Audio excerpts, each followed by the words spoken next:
자, 우리 시간에 할렐루야 하면 아멘으로 한번 인사할까요? 할렐루야. 네, 한 번 더 인사하겠습니다. 할렐루야. 자, 우리 옆 사람 보고 이렇게 인사했으면 좋겠습니다. 전교인 수련회 갑시다. 인사하겠습니다. 여러분, 이제 어느덧 다음 주면 벌써 전교인 수련회가 코앞으로 다가왔습니다. 많은 분들이 신청해 주셨는데요, 여러분, 전 아직 배가 고픕니다. 더 많이 가셨으면 좋겠어요. 물론 여러분이 지난주 말씀드렸던 것처럼 뭐 상품에 경품에 마음이 움직이시는 분은 아니지만 한 번 더 잠깐 말씀드리면 에어팟도 드리고요, 복싱장 회원권도 드리고요, 자전거도 있습니다. 거기에 여러분 대부도 키즈 펜션 이용권도 있습니다. 청소기도 있습니다. 물론 이런 걸로 여러분의 마음이 움직이지 않을 거라는 걸 잘 알지만 또 귀한 마음 가지고 함께 나아갔으면 좋겠어요. 특별히 여러분, 교회가 은혜 가운데 이렇게 커가다 보니 서로의 얼굴은 알지만 이름도 모르는 경우가 있더라고요. 함께 얼굴을 마주하고 또 공동체가 사랑 안에 잘 자라나가는 귀한 시간 되었으면 좋겠습니다. 특별히 수련회에서 이렇게 귀한 물품 후원해 주신 분들 많은 분들 계신데요, 그분들 감사하다고 한번 박수 한번 할까요? 네, 감사합니다. 이제 옆 사람 보고 인사하시죠. 박수 쳤으니 수련회 가야 합니다. 인사하겠습니다. 네, 꼭 다음 주에 수련회 장소에서 만났으면 좋겠습니다. 자, 오늘 여러분과 함께 예수를 만나다 7번째 시간으로 낙타가 바늘길을 통과하는 방법이라는 제목으로 하나의 말씀 나누겠습니다. 자, 오늘 예수님이 만난 사람은 부자 청년 관원이었습니다. 예수님께서 길에 나가시자 한 사람이 급히 달려와 예수님께 무릎을 꿇습니다. 이 사건은 마태복음과 누가복음에도 기록되어져 있는데요, 마태는 그를 청년이라고 이렇게 기록하고 있고 누가는 그의 직업이 관원이었다라고 이렇게 기록합니다. 관원은 당시에 매우 높았던 고위직 공무원을 이야기하죠. 이 두 가지 근거를 종합해 봤을 때 이 사람은 굉장히 젊은 나이임에도 불구하고 고위 공직에 오른 굉장히 유력한 사람이었다라고 추측해 볼 수 있습니다. 더욱이 마태, 마가, 누가복음 모두가 공통적으로 밝히는 사실이 한 가지 있는데 그가 바로 부자였다라는 거예요. 자, 이게 끝이 아닙니다. 뒤에 예수님과의 대화를 듣다 보면 이 청년은 율법까지도 굉장히 잘 지켰다라고 이렇게 기록되어져 있어요. 도덕적으로도 인격적으로도 완벽해 보이는 사람이었죠. 자, 여러분 어떠세요? 부족한 게 없어 보이죠? 요새 말로 하면 엄친아라고 이렇게 이야기할 수 있을 것 같아요. 아마도 권사님, 시사님들 속으로 이런 사이 하나 있으면 좋겠다라고 생각하실 것 같아요. 그러나 여러분, 그런 사이는 없습니다. 절망을 드리는 게 아니고요. 자, 그래도 제가 본문을 보면서 참 위안이 되었던 것이 하나 있다면 성경 어디에도 그의 외모에 대한 언급이 없었다는 것을 미루어 짐작해 보면 얼굴은 그저 그랬을 거라고 그냥 혼자 소심한 생각을 해보게 됩니다. 하나님 공평하십니다. 동의하시죠? 아멘은 안 하시네요. 자, 여튼 그렇게 부족할 것 없어 보이는 그가 예수님 앞으로 지금 달려와서 무릎을 꿇었습니다. 자, 특별히 우리가 이 청년의 행동에서 주목해야 될 행동이 두 가지가 있어요. 먼저 첫 번째는 그가 달려왔다라는 거예요. 자, 여러분, 당시 고대 근동에서 사람들, 특히 남성들은요 잘 뛰어다니지 않았다라고 기록하고 있어요. 왜냐하면 기온이 40도를 넘는 이유도 있었지만 특별히 당시 분위기가 뛰어다니는 것이 굉장히 뭔가 좀 없어 보이는 행동, 경망스럽게 여겼다라고 그렇게 이야기합니다. 그래서 지위가 높아질수록 사람은 절대로 뛰지 않았다라고 많은 문헌들이 기록하고 있습니다. 그런데 지금 이 청년, 모든 것을 갖추었고 사람들에게 존경까지 받던 이 사내가 많은 사람들 앞에 예수님을 보고자 달려왔다라는 것이죠. 또 하나 주목해야 되는 행동은 무릎을 꿇었다라는 거예요. 자, 그럼 무릎을 꿇었다라는 것은 어떤 의미일까요? 우리가 흔히 생각할 수 있는 것처럼 존경심을 표하는 행동일 수도 있습니다. 맞습니다. 실제로 오늘 본문에 보면 이 무릎을 꿇다라는 단어가 능동태로 쓰여져 있어요. 아주 적극적이고 능동적인 자세를 취하였다라는 거죠.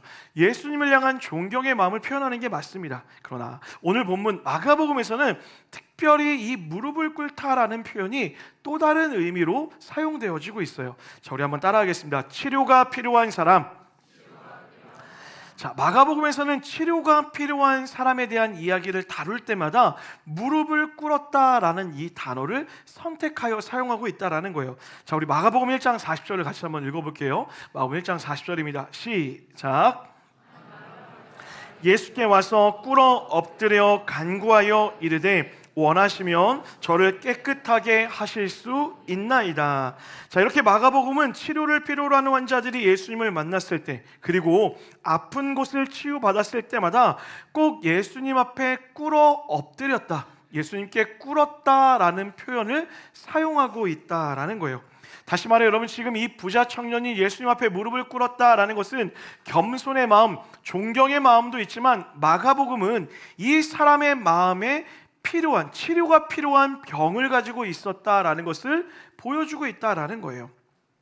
자, 도대체 이 사람이 이렇게 간절한 마음으로 달려와 무릎까지 꿇으면서까지 치료했어야 될 그 인생의 중요한 병, 중요한 문제는 무엇이었을까요? 그 대답이 17절 하반부에 기록되어져 있습니다. 우리 화면 보며 다 같이 한번 읽겠습니다. 시작. 내가 무엇을 하여야 영생을 얻으리이까? 자, 이 청년이 가지고 있었던 문제는 바로 영혼의 갈급함이었다라는 거예요. 모든 것을 다 가졌음에도 여전히 채워지지 않은 그 영혼의 허기짐, 그 영혼의 허기짐을 가지고 와서 어떻게 하면 이 영혼의 허기짐을 채우는 영생을 얻을 수 있습니까? 라고 예수님께 질문하고 있다라는 거죠. 여러분, 파스칼이라고 하는 학자에 대해서 아실 거예요. 그가 쓴 팡세라는 책에는 이런 문구가 기록되어져 있습니다. 제가 한번 읽어드릴게요. 인간의 마음속에는 저마다 커다란 구멍이 하나씩 다 뚫려 있다. 그 구멍은 세상적 쾌락이나 물질, 명예나 권세로 절대로 채울 수 없다. 그럴 경우 오히려 실망과 불만족, 허무만이 남게 되어진다. 그 구멍은 오직 하나님만이 채울 수 있다라고 이렇게 이야기해요. 자, 지금 정확히 파스칼이 이야기한 인간의 마음에 저마다 가지고 있는 이 커다란 구멍의 문제, 스스로 채우려고 노력하지만 채울 수 없는 이 구멍의 문제를 이 부자 청년 관원이 느끼고 있었다라는 것이죠. 부와 명예를 다 가졌습니다. 도덕적으로 바른 삶도 살았습니다. 하지만 내가 열심히 노력해도 채워지지 않은, 오히려 채우려 하면 채우려 할수록 공허해지는 마음을 갖고 살아가고 있다는 거죠. 사랑하는 여러분, 이것은 비단 부자 청년만의 문제만은 아닐 거라 생각되어집니다. 오늘 아마도 이 자리에 앉아있는 여러분과 저에게도 동일한 질문이 있을지도 모르겠어요. 채우려고 노력하지만 채워지지 않는 내 마음의 구멍, 그것을 해결하고자 오늘 예수님께 달려나왔을 것이라는 거죠. 오늘 이 부자 청년, 그리고 여러분과 제가 예수님 앞에 서서 내 마음의 이 공허함을 어떻게 해결할 수 있는지 발견하는 은혜가 있게 되기를 주님의 이름으로 간절히 축원합니다. 자, 여러분, 이 이야기를 듣다 보면 우리가 한 사람이 떠오를 수밖에 없어요. 혹시 여러분 오늘 이 청년과 비슷한 고민을 했던 한 사람의 이야기가 생각나지 않으십니까? 생각나시면 좋겠는데, 우리가 예수를 만나다라고 했을 때 첫 번째 다루었던 그 사람, 니로 시작되는, 여러분 반말하는 거 아니에요? 니고데모 아셨군요. 네. 제가 가르쳐드린 거 아니죠? 니고데모라고 하는 이 사람, 여러분 기억하시죠? 니고데모도 바리새인 중에 바리새인이었어요. 회당의 지도자였습니다. 그도 사람들로부터 칭찬받는 삶을 살았고, 남들이 보기에 남부러울 것 없는 그런 삶을 살았었죠. 하지만 니고데모도 오늘 그 사람과 같이 마음에 채워지지 않는 구멍을 가지고 있었고, 아무도 보지 않는 그 한밤에 예수님께 찾아와 동일한 질문을 던졌습니다. 선생님, 어떻게 하면 내가 영생을 얻을 수 있겠습니까? 그렇게 질문하자 예수님께서 그에게 이렇게 대답하셨죠. 물과 성령으로 거듭나야만, 물과 성령으로 거듭나야만 너가 영생을 누릴 수 있다라고 그렇게 이야기하셨어요. 그리고 우리 니고데모는 그 예수님을 만나 하나님 주시는 영원한 생명을 누리게 되었다라고 우리가 지난 6주 전에 함께 나누었습니다. 그러나 여러분, 안타깝게도 오늘 니고데모는, 똑같은 질문했던 니고데모는 그 답을 찾아 영원한 생명을 누리게 되었지만, 오늘 본문의 주인공인 부자 청년은 반대로 답을 들었음에도 답을 찾지 못한 채 실망하여 예수님을 떠나게 됩니다. 도대체 니고데모와 이 청년에게는 어떤 차이가 있었기에 한 사람은 영생을 얻게 되었고 한 사람은 영생을 앞에 두고도 뒤돌아 도망치게 된 것일까요? 이유가 무엇일까요? 그 예수님의 대답을 통해 찾아봤으면 좋겠어요. 21절이에요. 다 같이 한번 21절 말씀 읽어보도록 하겠습니다. 시작. 예수께서 그를 보시고 사랑하사 이르시되 내게 아직도 한 가지 부족한 것이 있으니 가서 내게 있는 것을 다 팔아 가난한 자들에게 주라. 그리하면 하늘에서 보화가 내게 있으리라. 그리고 와서 나를 따르라 하시니. 자, 예수님은 이 청년에게 먼저 율법을 잘 지켜야 된다라고 먼저 이야기했습니다. 그 내용을 들어보면 우리가 잘 알고 있는 십계명의 내용을 예수님이 이야기하셨어요. 그리고 그 이야기를 들었던 청년이 자신 있게 이렇게 대답합니다. 예수님, 무슨 말씀이세요? 제가 그것은 어려서부터 너무 잘 지켰어요. 살인하지 말라, 간음하지 말라, 도둑질하지 말라라는 이 명령을 저는 어려서부터 한 번도 어긴 적이 없습니다라고 당당하게 예수님에게 이야기합니다. 그런데 여러분 한번 생각해 보세요. 이게 얼마나 황당한 대답인지 여러분 아시겠습니까? 그리고 이 청년이 얼마나 가식적으로 신앙생활했는지 이 대답을 통해 우리는 발견할 수 있어요. 여러분, 저는 확신합니다. 이 청년은 이 하나님의 계명을 100% 지킬 수 없었을 뿐만 아니라 그것을 지켰다고 하는 것 자체가 문제, 바로 교만이라고 확신한다라는 거예요. 자, 여러분 질문 드려볼게요. 혹 여러분 주변에 이런 분들 있으세요? 나는 하나님 너무 사랑해서 태어나서 거짓말을 한 번도 한 적도 없고 난 누군가를 미워해 본 적이 한 번도 없어 라고 그렇게 말한 분 있으십니까? 둘 중에 하나예요. 사기꾼이거나 기도가 많이 필요한 분들이에요. 꼭 저를 보고 봐줬으면 좋겠어요. 여러분, 혹 제가 여러분 앞에 서서 이렇게 얘기한다 생각해 보세요. 여러분, 저는 목사입니다. 저는 하나님을 너무너무 사랑합니다. 그래서 저는 여러분을 사랑하는 마음으로 한 번도 여러분을 미워한 적이 없습니다 라고 이야기하면 여러분 믿을 수 있으시겠어요? 아멘 하시면 안 돼요. 여러분 믿으시면 이음동산 교회를 여러분이 떠나시면 안 되죠. 제가 떠나야 되는 거예요. 여러분은 그냥 계세요. 제가 사라져야 되는 거예요. 제가 문제라는 거예요. 말이 안 된다라는 거예요. 여러분, 하나님의 율법은요 완벽하게 지킬 수 있는 것이 아니에요. 율법이라는 것은 우리가 얼마나 연약한 존재인지를 가르쳐 준다는 거죠. 그 연약함을 통해 다시 하나님을 의지하는 도구가 율법이라는 거예요. 그런데 지금 이 청년이 뭐라고 대답해요? 나는 어려서부터 그것을 너무나 잘 지켰다라고 이야기하는 거예요. 물론 여러분, 가식적으로 다른 사람이 보는 앞에서는 잘하는 척 할 수 있었겠죠. 하지만 그 내면에 얼마나 많은 죄가 있었을지 우리 모두는 알 수 있다라는 거예요. 그런데 이 이야기를 들은 예수님의 반응이 어떤 반응이 나와야 될까요? 이야기를 들었다면 네가 어찌 그런 마음을 갖냐, 이 교만한 사람아 라고 이야기하며 그 마음 속에 있었던 그 더러운 죄를 꼬집으셔야 되는데 예수님은 그 이야기를 듣고 또 다른 제안을 하십니다. 그 제안이 무엇입니까? 가서 내게 있는 것을 팔아 가난한 자들을 도우라라고 이야기해요. 마치 앞에 있는 그 율법적인 것을 잘 지켰으니 이것만 하면 돼라고 이야기하는 것 같아요. 그것이 무엇이라고요? 가서 모든 재물을 팔아 다른 사람을 도우라라는 거예요. 자, 그러자 이 청년의 반응이 무엇입니까? 율법 앞에 당당했던 이 청년이 이제 이렇게 대답해요. 22절이에요. 다 같이 한번 읽어보겠습니다. 22절입니다. 시작. 재물이 많은 고로 이 말씀으로 인하여 슬픈 기색을 띠고 근심하며 가니라. 자, 여러분, 율법을 지키는 거에 있어서는 누구보다 당당하게 내가 어려서부터 이것을 지켰습니다 라고 말했던 이 사람이 그 재물을 팔아 다른 사람을 도우라 라고 하는 그 이야기에 슬픈 기색으로, 여러분, 울상이 되었다라는 거예요. 절망했다라는 거예요. 절망하여서 근심하며 예수님을 떠났다라고 기록하고 있습니다. 그리고 그런 부자 청년을 보고 예수님이 제자들에게 이렇게 말씀하세요. 낙타가 바늘길로 나가는 것이 부자가 하나님의 나라에 들어가는 것보다 쉬우니라 라고 이렇게 이야기하는 거예요. 사실 이 청년의 모습과 그런 청년의 모습을 보고 답한 예수님의 대답만 보면 이 사람은 재물을 포기하지 못해 영생을 얻지 못한 것처럼 보이는 게 맞습니다. 그래서 여러분, 이 본문을 대할 때마다 우리 마음속에서 꿈틀꿈틀대면서 나오는 질문이 있잖아요. 그 질문이 무엇입니까? 부자는 천국에 갈 수 없는 것인가? 자, 여러분 질문 드려볼게요. 부자는 여러분 천국에 갈 수 없습니까? 여러분 표정이 왜 이렇게 안 좋으세요? 부자신가 봐요. 부자시면 저를 좀 만나고 가주세요. 여러분 다시 한번 질문 드려볼게요. 부자는 천국에 갈 수 없습니까? 아니요. 결론부터 말씀드리자면 부자도 천국에 갈 수 있습니다. 할렐루야. 왜 여러분이 좋아하세요? 만약 오늘 본문이 부자는 무조건 천국에 가지 못하는 것을 이야기하고 있었다면 우리가 살펴봤던 니고데모에게도 예수님이 동일한 조건을 제시했어야 맞다라는 것이죠.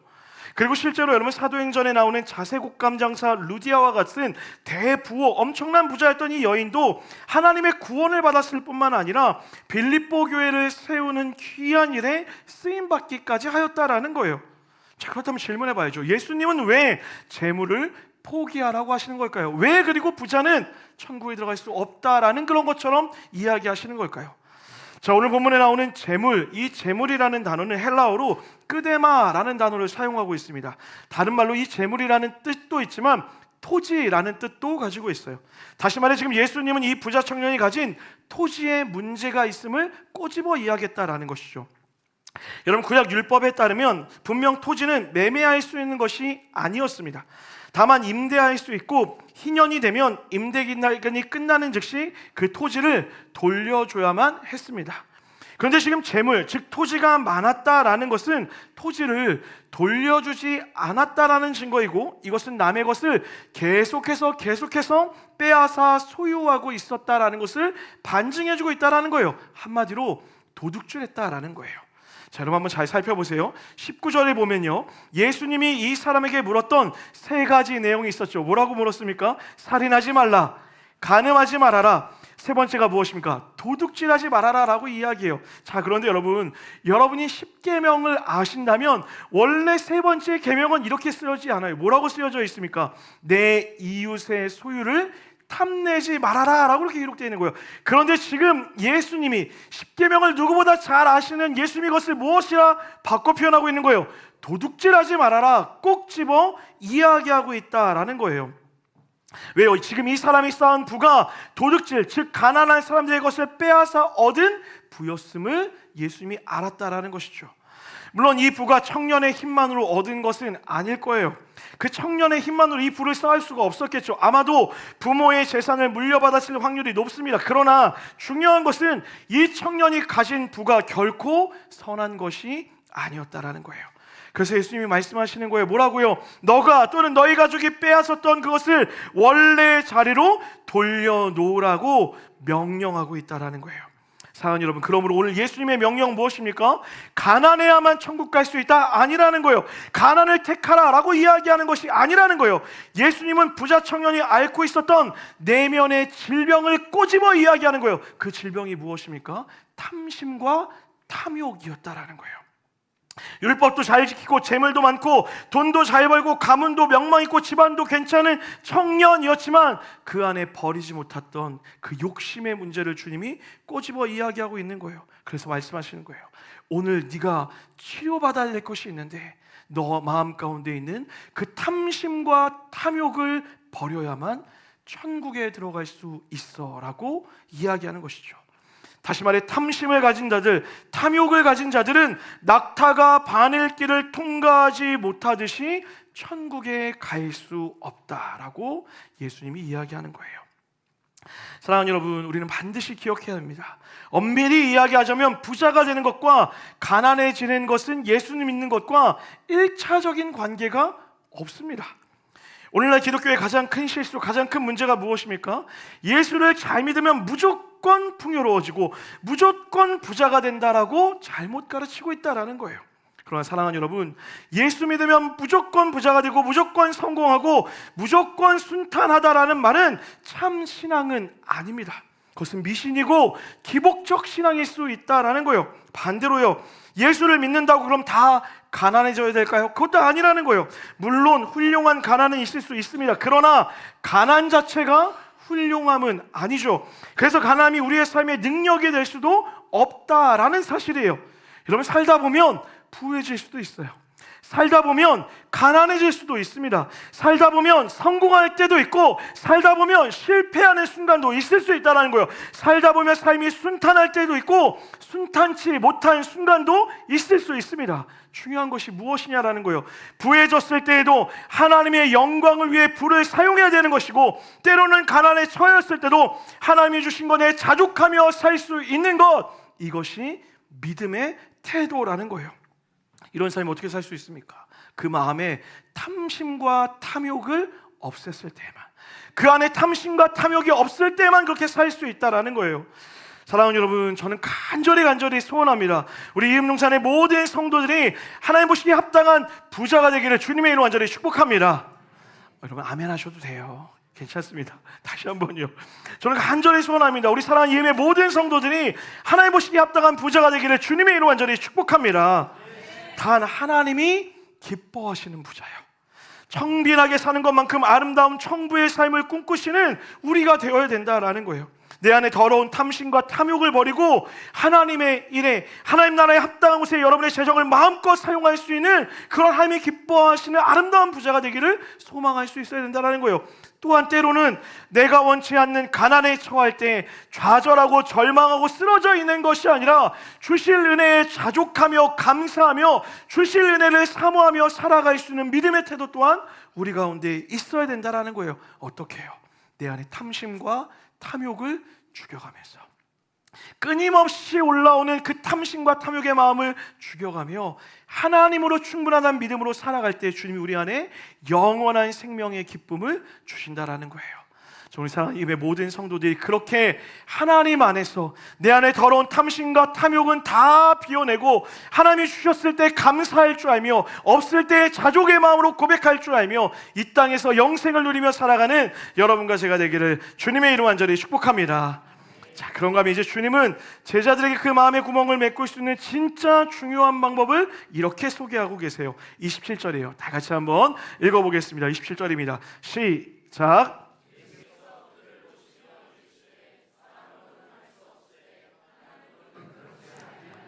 하나님으로서는 다 하실 수 있느니라. 지금 예수님이 뭐라 이야기하십니까? 그 마음의 모든 구멍을 해결할 수 있는 유일한 길인데 그것은 바로 하나님으로만 해결할 수 있다라고 이야기하는 거예요. 팡세가 이야기했던 것죠. 팡세가 아니죠. 파스칼이 이야기했던 것처럼 내 마음에 채울 수 있는 유일한 공간은 하나님밖에 없다라고 이야기하는 거예요. 자, 우리 화면 보면 다 같이 한번 읽어보겠습니다. 공로의 방식이 아닌 은혜의 방식으로 살아가야 합니다. 자, 사랑하는 여러분, 다시 처음으로 돌아와서 부자 청년이 예수님께 했던 첫 번째 질문을 한 번 더 생각해 볼까요? 그가 뭐라고 물었습니까? 이렇게 물었어요. 내가 무엇을 하여야 영생을 얻을 수 있습니까? 여러분, 여기서 강조점이 무엇입니까? 영생에 있을 수 있죠. 그런데 오늘 본문에 살펴보면요, 가장 중요한 질문이 있어요. 바로 내가라는 거예요. 내가 이 영생을 어떻게 얻을 수 있냐라는 거죠. 다시 말해, 영생을 얻는 조건이 나의 노력과 나의 수고와 나의 공로에 달려있다라고 생각했다라는 거예요. 내가 돈을 더 많이 벌어야 됩니까? 내가 더 선하게 살아야 됩니까? 내가 더 무엇을 더 쌓아야 됩니까? 내가 지식을 쌓으면 그것이 나를 영생으로 이끄는 것입니까? 라고 내가 그 영생의 조건이 된다라고 생각한 거예요. 그런데 그 질문이 주님을 어떻게 바꾸십니까? 너의 공로로도, 즉 너의 어떤 행위로도 그 마음의 빈 공간을 채울 수 없다. 오직 은혜, 하나님의 은혜로만 그것이 채워진다라고 그 질문 자체를 바꿔버리고 있다라는 거예요. 여러분, 이렇게 은혜로 하나님으로 채워 살아가는 것이 어떤 의미인 줄 아세요? 우리 한 번만 더 따라하겠습니다. 나의 삶의 주어를 내가 아닌 예수님으로 바꾸는 것입니다. 동의하시면 아멘 합시다. 이제 내가 이루어내는 것이 아니라는 거예요. 하나님이 내 삶의 주어가 되어서 하나님의 방식으로 하나님이 이끄시는 것으로 내 삶을 이끌어갈 때에 그 삶에 진짜 주님이 약속하신 영원한 기쁨, 영원한 생명을 누릴 수 있다라고 주님이 그 인생의 주어를 바꾸어 버리고 있는 거예요. 사랑하는 여러분, 서두에도 말씀드렸던 것처럼 이 자리에 앉아있는 여러분과 저도 이 청년과 같이 채우려고 해도 채워지지 않는 인생의 구멍을 가지고 살아가고 있을지도 모르겠습니다. 여러분, 인간의 실존은 그 영혼의 구멍을 채우려고 하는 아주 다양한 시도들을 해왔습니다. 이 구멍이 크고 이 허기가 깊은 사람일수록 이 실존을 위해 더 큰 발버둥을 치고는 하였다라는 거죠. 돈으로 채워보려고 한 사람도 있습니다. 어떤 사람은 사회적 성공과 명예로 것을 메꿔보려고 하기도 합니다. 사람들로부터 얻게 되는 인정과 사랑으로, 지식과 권력으로 그 내 인생의 구멍을 채우려고 노력하는 사람도 있습니다. 특별히 요즘 세대는 놀랍게도 단순히 어떤 돈과 권력과 손에 잡히는 무엇을 만들면서 인생을 채우려 하는 것보다 그것은 다 지나버린 것 같아요. 이 시대는 어떤 순간순간에 집착하고 있는 것 같습니다. 잠시 느껴지는 행복의 순간, 요새 말로 하면 청년들이 쓰는 말이죠, 도파민이 터지는 순간, 그것으로 내 인생의 빈 공간을 채울 수 있다고 생각하는 것 같아요. 또는 주목받는 순간, 화려한 순간같이 순간의 만족으로 내 구멍을 채우려 노력한다라는 거예요. 여러분, 근데 그거 다 알고 계시죠? 순간의 맛이 자극적일수록 허기심도 깊어집니다.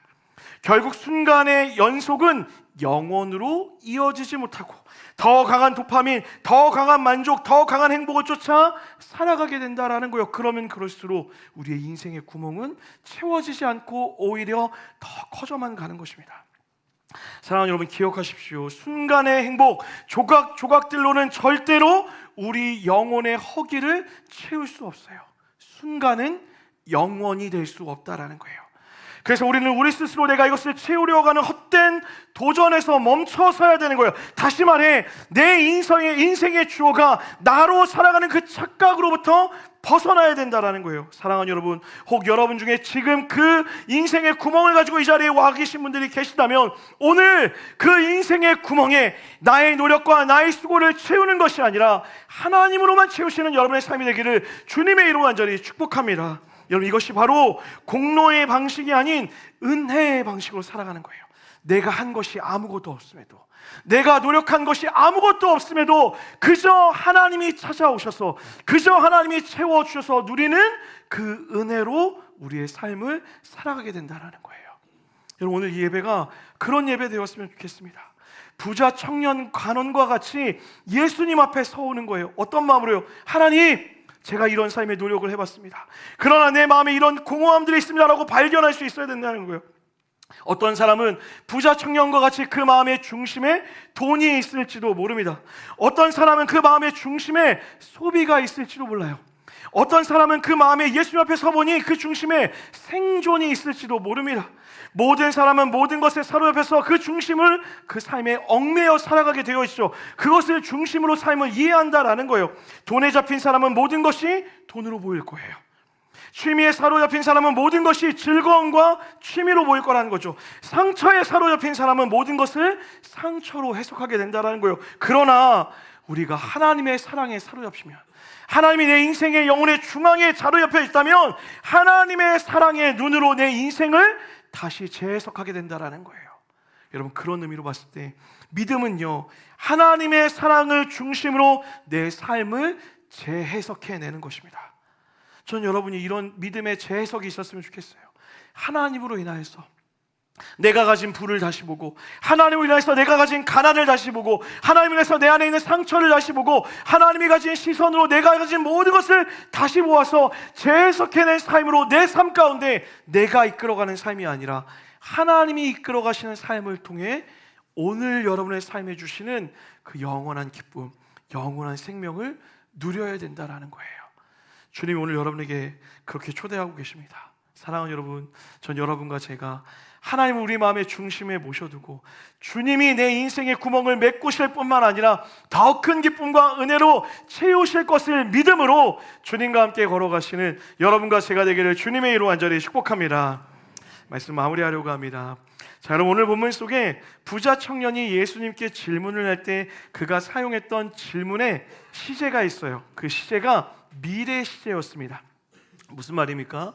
어떻게 하여야 영생을 얻을 수 있습니까? 라는 이 질문은요, 결국에 내가 죽고 나면, 지금이 아니라 그 훗날에 내가 어떻게 영원한 기쁨을 누릴 수 있습니까? 라고 미래적 시점에서 질문했다라는 거예요. 그런데 여러분, 그 질문에 답하였던 예수님이 4가지 동사를 사용하세요. 첫 번째, 팔아라.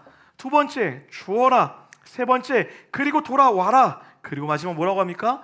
따르라 라고 이렇게 4가지 동사를 사용하세요. 그리고 이 동사, 4가지 동사의 시제는요, 미래 시제가 아닙니다. 현재 시제로 기록되어져 있어요. 무슨 말입니까? 네가 지금 그렇게 산다면 그 영생이 죽어서 누려지는 것이 아니라 오늘 너의 삶에서 당장 누리게 될 것이다 라고 이야기하고 있는 거예요. 여러분, 저는 우리가 하나님을 믿음으로 영원한 천국을 소유했음을 믿으시기를 주님의 이름으로 간절히 축복합니다. 그러나 또 한 가지 중요한 사실이 있어요. 그 천국은 죽어서 가면 그 죽어서만 누릴 수 있는 것이 아니라 지금, 오늘 여러분의 삶에서도 누릴 수 있습니다. 여러분 이 사실을 믿으십니까? 믿으셔야 돼요.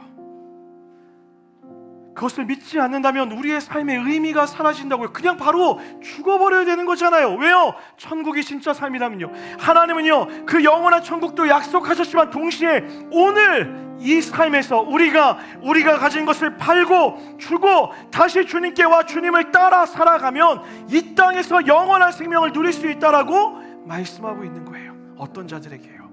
내 마음의 중심에 내가 가져있던 나의 공로들을 다 버려드리고 은혜의 방식, 하나님이 내 인생의 주어가 되어 살아가는 자들, 하나님께 붙잡혀 하나님께 끌려 살아가는 자들에게는 오늘 그 삶에 영원한 생명을 누리게 하시겠다라는 거예요. 이번 한 주 저는 여러분의 삶이 영생으로 가득 차게 될 줄 믿습니다. 그런 여러분 부탁드릴게요. 하나님의 뜻대로 하나님께 붙들려 살아가셔야 돼요. 이번 주 제가 어제 신방을 이렇게 하게 되었습니다. 한 3 가정을 이렇게 신방하게 되었는데요. 요새는 그 제자 훈련이 주중에 많다 보니까 부득이하게 토요일날 신방하는 경우가 많아졌어요. 특별히 제가 토요일날 가능하면 신방을 많이 하지 않으려고 해요. 설교 준비를 좀 많이 해야 되니까. 근데 어제는 유독 신방이 좀 많았어요. 3번의 신방을 이렇게 해야 됐습니다. 가장 좀 이렇게 아쉬웠던 건 아침에 우리 장로님 집사님들이 모여서 권사님들이 모여서 고기 파티를 하셨어요. 고기가 너무 맛있어 보이는 거예요. 근데 제가 그 다음 신방에 가야 돼서 고기를 못 먹었어요. 얼마나 정직히 3점은 먹었어요. 아예 못 먹지는 않았는데, 근데 제가 신방의 자리에 갔는데 그분들 표정이 너무 밝은 거예요. 제가 보면서 느꼈어요. 와, 이게 하나님의 나라 아닐까? 각자가 가지고 있는 짐도 있고 어려움도 있겠지만 문제도 있겠지만 함께 모여 지금 주시는 하나님의 나라를 누리며 서로 웃으며 행복하게 살아가는 이 모습, 이게 하나님의 나라가 아닐까? 이런 마음을 가지고 2번째 신방을 갔어요. 근데 2번째 신방에 갔는데 한 청년을 만났는데 너무 큰 고통을 가지고 있는 거예요. 이야기를 듣는데 마음이 너무 아팠어요. 자매도 울고 저도 울고 마지막으로 이렇게 얘기했어요. 그래도 우리가 붙잡을 게 예수님밖에 없지 않냐 라는 이야기를 했어요. 한쪽에서는 회복된 사람들의 모습을 봤는데 2번째 신방에서는 또 고난 가운데 있었던 한 사람을 보게 된 거예요. 그리고 마지막 3번째 신방을 갔습니다. 이분은 새가족이었어요. 권사님이 오래도록 기도하면서 남편이 교회 나오기를 간절히 바래서 얼마 전부터 교회에 나오셨던 분이에요. 아니나 다를까 만나서 제가 물었어요. 교회 오시니까 어떠세요? 하니까 천천히 하려고요 라고 이렇게 얘기하시더라고요. 저한테 이렇게 얘기하시는 거죠. 그만 다가오세요 라고 이렇게 얘기하시는 것 같았어요. 여러분, 제가 적당히 다가가는 척하면서 깊게 잘 들어갑니다. 씩 웃으면 되겠어요. 천천히 갈게요 라고 이야기하면서 제가 할 말 다 했어요. 그리고 마지막에 복음을 전했습니다. 이것을 믿어야 영원한 생명을 누릴 수 있습니다. 근데 그 이야기를 듣는 그분의 표정이 너무 진지한 거예요. 너무 진심인 거예요. 그리고 제가 용기 내어 물었어요. 혹시 저와 함께 영접 기도 하시겠습니까? 그분이 고개를 끄덕끄덕이시는 거예요. 그리고 마음을 다해서 한 글자 한 글자 하나님을 믿는 영접의 고백을 함께 했습니다. 할렐루야. 오늘 안 오셨네요. 다음 주 오실 줄 믿습니다. 여러분, 제가 신방을 다 마치고 돌아오는데 이런 생각이 드는 거예요. 야, 이게 그리스도인의 삶이구나. 때로는 고난도 있어요. 여러분, 고난이 없지 않아요. 잘 될 때도 있고요, 어려울 때도 있어요. 때로는 오전에 봤던 집사님, 원사님, 장로님처럼 환하게 웃으면서 지금의 즐거움과 기쁨을 누리는 그런 날도 있어요. 고통이 언제 있었냐라고 할 정도로 기쁨과 즐거움이 넘치는 날도 있다는 거예요. 우리의 인생이 그렇다라는 거예요. 그런데 그 모든 삶이요, 평탄한 날도 있고 기쁜 날도 있지만 가장 중요한 것은 무엇입니까? 내가 어느 환경, 어떤 삶에 처해 있던 예수님만 있다면, 내 안에 예수님이 내 인생의 주인으로만 있다면 고난도 문제가 되지 않습니다. 할렐루야. 기쁨은 더 큰 기쁨으로 바뀔 줄 믿습니다. 그것이 바로 영생을 소유한 자들, 지금 바로 이 땅에서 하나님의 나라를 누리는 자들에게 주어지는 축복이라는 거예요. 그런 여러분, 혹 여러분 가운데 고난으로 삶을 살아가고 계십니까? 걱정하지 마세요. 주님이 그 고난 가운데 여러분을 기쁨으로 바꾸심을 믿습니다. 기쁨의 삶을 살고 계신 분 계십니까? 그 기쁨을 혼자 누리지 마시고 나누며 사시기를 주님의 이름으로 완전히 축복합니다. 그것이 바로 영생을 지금 누리며 살아가는 거예요. 오늘 부자 청년과 같이 하나님 앞에 도망치는 사람 되는 건 아니라 그 부자 청년과 같은 반대의 결정으로 하나님 앞에 내 마음의 중심에 있는 것들을 다 내려놓고 주님을 내 인생의 주어로 여기며 살아가 그 영생을 오늘 누리며 살아가는 여러분과 제가 되기를 주님의 이름 간절히 축복합니다. 우리 그 마음 우리 찬양 같이 한번 고백했으면 좋겠습니다. 그 십자가 안에 우리의 유일한 소망이 있습니다. 그 마음 남아 같이 한번 찬양하며 나아갑니다. 무엇이 변치 않아?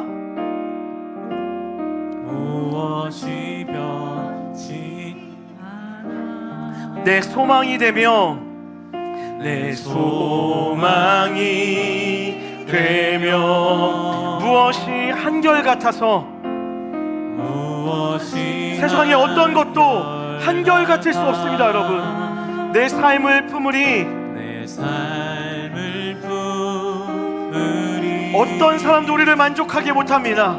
그 누가 날 그 누가 날 만족해 해 내 영혼이 평안하며 내 영이 쉬며 그 누구를 기다려 그 누굴 기다려 내 영이 기쁘리 오직 하나님만이 우리의 마음에 채우실 수 있음을 믿습니다. 선포합시다. 십자가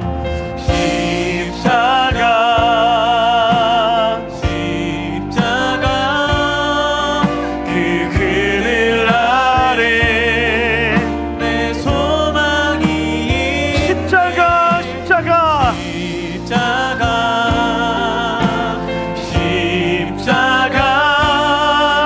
그 그늘 아래 내 생명이 그 누가 날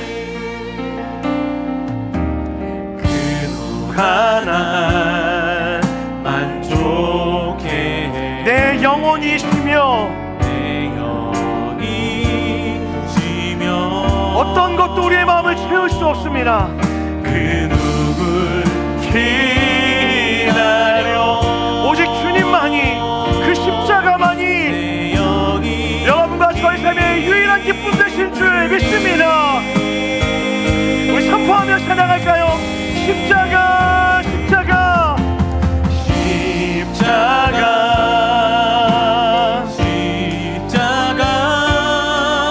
그 그늘 아래 내 소망이 네 십자가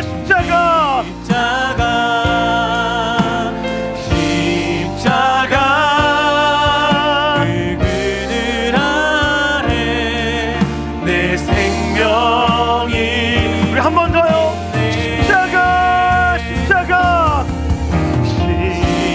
십자가 하나님만이 우리를 채우십니다. 그 그늘 아래 내 소망이 있네. 십자가 그 그늘 아래 우리 마지막 한 번 더 고백합시다. 하나님의 십자가만이 우리의 마음을 채울 수 있습니다. 십자가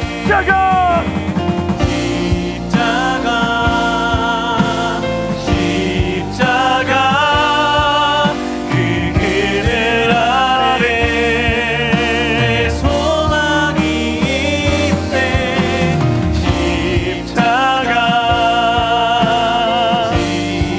아멘.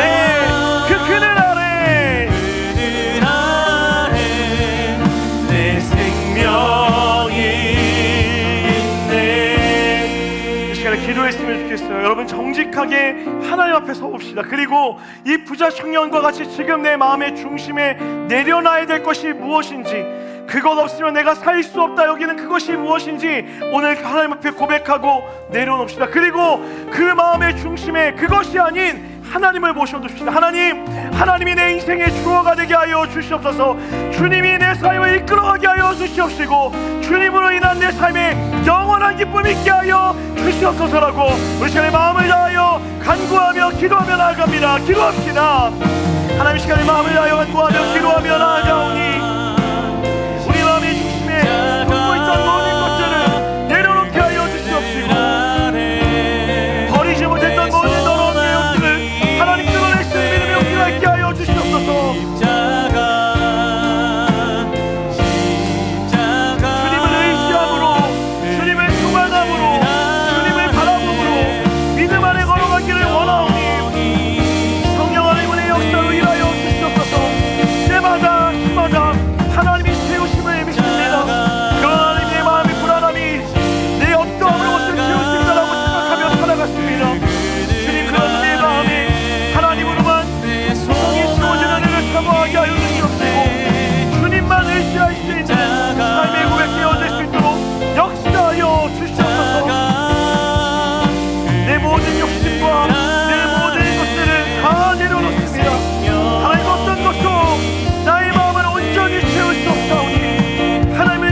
주시옵소서.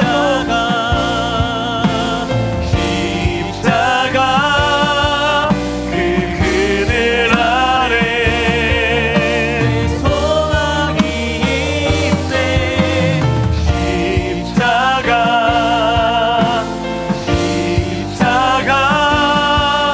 그 그늘 아래 내 생명이 있네. 하나님, 우리 마음에 저마다 하나의 구멍을 하나씩 갖고 살아가고 있습니다. 때로는 하나님, 나의 어떠함으로 이 구멍을 채울 수 있다 믿어 노력하고 수고하여 봤지만 여전히 채워지지 않는 그 갈증을 가지고 이 자리에 나왔습니다. 하나님, 오늘 시간 그런 사람들마다 찾아가셔서 그 마음에 하나님의 은혜로 덮어 주시옵소서. 하나님으로만 내 영혼의 갈증을 채울 수 있사오니 하나님을 믿는 믿음으로 살아가게 하여 주옵시고, 내가 내 인생의 주어가 되는 것 아니라 하나님을 내 인생의 주어로 여기고 주님 손에 붙들려 살아갈 수 있는 삶이 될 수 있도록 축복하여 주시옵소서.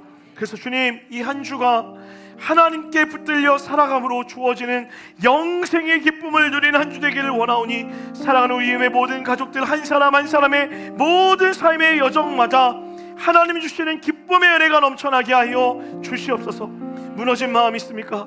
상처받은 마음 있습니까? 찾아도 해결되어지지 않는 공허한 마음이 있습니까? 하나님, 이 시간 간절히 기도하오니 하나님의 사랑으로 덮어 주시옵소서. 회복시켜 주시옵소서.